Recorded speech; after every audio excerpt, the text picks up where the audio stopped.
Colossenses capítulo 3, versículo 13. Suportando-vos uns aos outros e perdoando-vos uns aos outros. Se alguém tiver queixa contra outro, assim como Cristo vos perdoou, assim fazei vós também, suportando-vos. Ao que tudo indica, estava acontecendo problemas de divisão e contendas entre os membros da Igreja de Cristo Jesus em Colossos, ao ponto do escritor lhes fazer lembrar de que a união é mais proveitosa do que as brigas e divisões e contendas.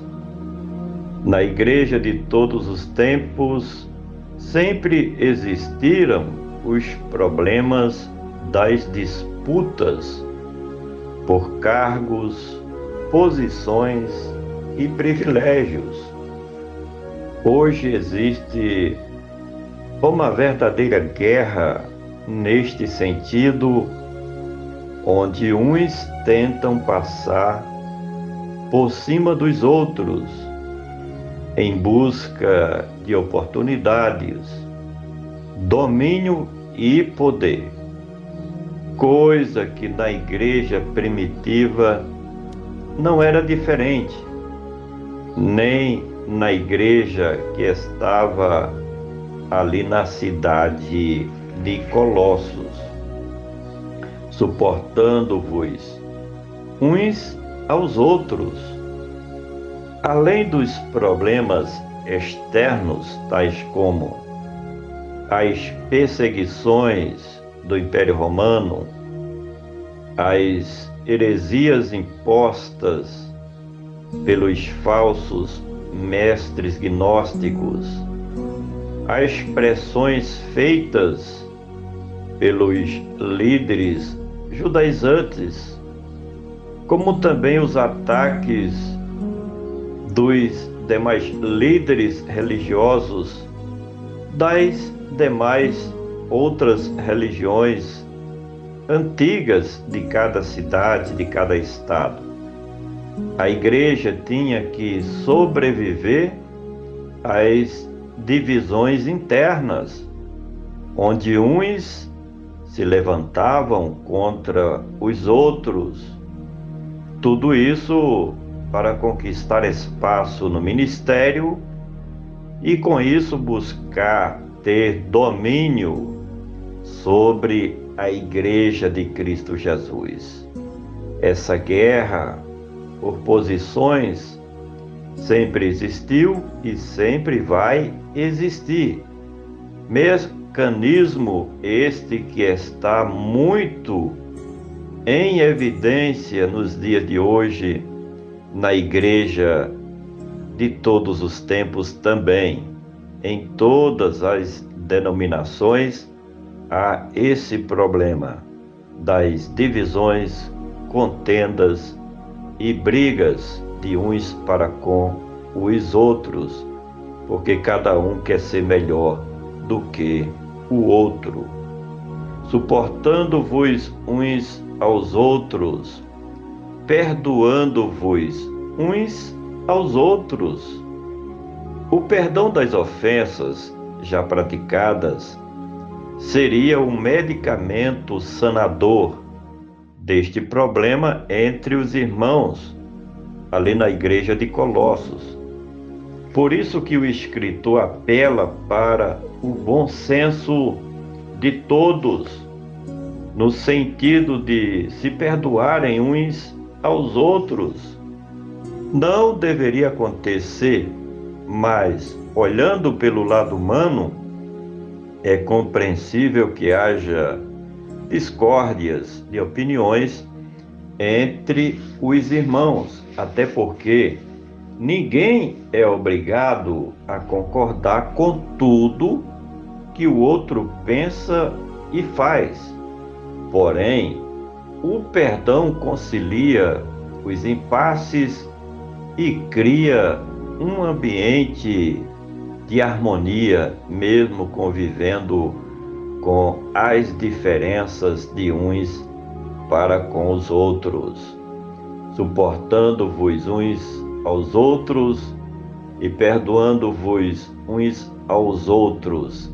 Se alguém tiver contra outro alguma queixa, os tempos da igreja primitiva, neste aspecto, não era diferente dos dias de hoje, no tocante ao comportamento dos irmãos uns para com os outros, no que diz respeito às divergências de opiniões.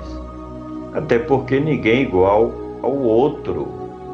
Não era para acontecer, mas, naturalmente, sucedem coisas desagradáveis entre o povo de Deus, provocando assim discussões, partidarismo e discórdias, principalmente entre os líderes das igrejas locais. Lamentavelmente, isso é o que mais acontece.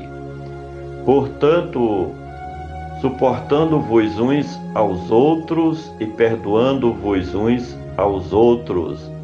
Se alguém tiver queixa contra o outro, assim como Cristo vos perdoou.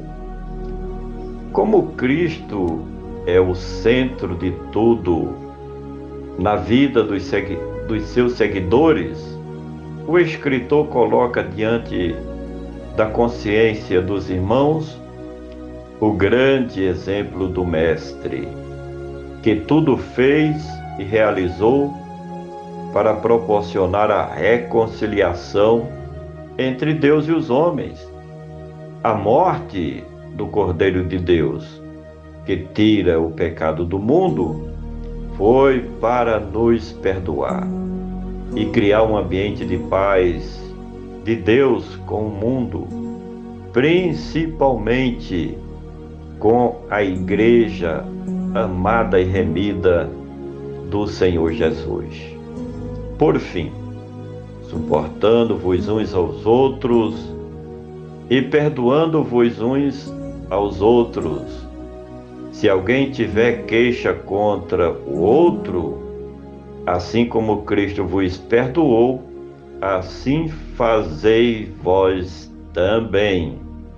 Assim como houve um esforço máximo de Cristo Jesus para nos conceder o perdão de nossas dívidas e falhas perante a justiça divina, da mesma forma, deveriam os seguidores do reino de Deus em Colossos proceder uns para com os outros, se esforçando com empenho para perdoar as ofensas uns dos outros. Isso por meio do amor fraternal ensinado pelo Senhor Jesus.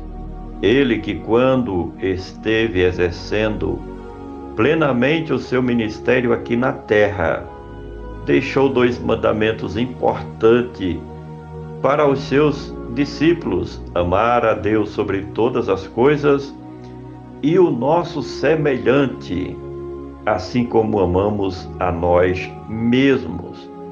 No tempo da igreja do primeiro século de nossa era cristã, esse mandamento do amor fraternal era mais do que necessário. Não é diferente nos dias de hoje. Por gentileza, compartilha este comentário. Vamos juntos semear a palavra do nosso Deus.